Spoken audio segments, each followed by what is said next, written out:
everybody, Ann Bacher here, Wellness Made Simple.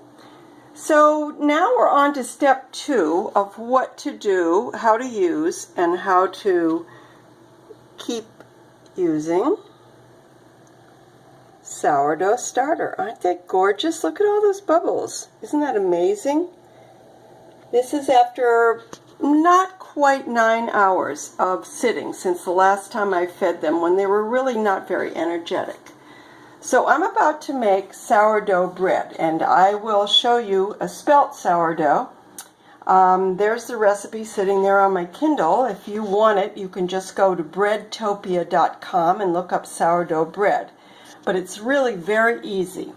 It only needs water, filtered water, a little bit of honey or agave. I prefer agave because it's sweeter than honey, and it's a little bit thinner, so it's easier to pour and you don't have to use as much of it.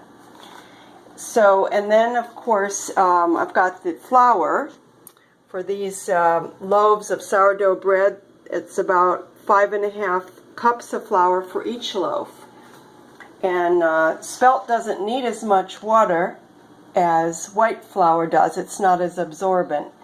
And the dough is kind of like a no-knead dough, but not completely. So, and believe it or not, all I need is 1/4 cup, this much, 1/4 cup of sourdough starter for each loaf.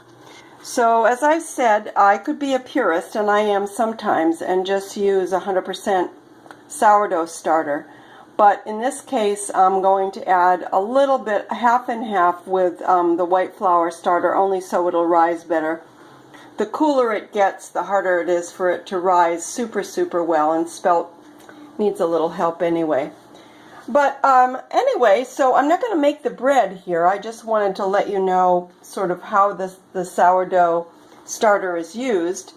You just put some in the water, and you whisk it around with this whisk. It would be like this once I put it in. Then you add the flour, has a little bit of salt in it, and then you mix it with this wonderful tool. Where did I put it? Where did I put it? Here it is. Look at this thing. Isn't that cool? That's what you use to stir the dough in with. And it helps it to mix together without getting too stuck on anything. And that's basically it. And then you go through various risings and so forth. But I just wanted to show you how just a little tiny bit of sourdough starter can make beautiful big loaves. And once I take out the what will wind up be only 1/4 cup from each one to make these loaves, then I'll feed them again. And I'll either wait until tomorrow and make some more crepes, or I will just put them in the fridge. Now, when I feed them, if I'm not putting them in the fridge right away, I will just put a piece of plastic over the top like this and put the rim on and just leave that. Well, obviously I'll screw it, but I'll just leave that for, like I said, about 8 hours, and it'll help it to get energized, even more energized. If I put it in the refrigerator, I'll put the metal top on it and the rim. So anyway, that's part 2 of how to use sourdough starter and how to store it. Not very complicated. Ask me questions if you'd like. I'm always here to help.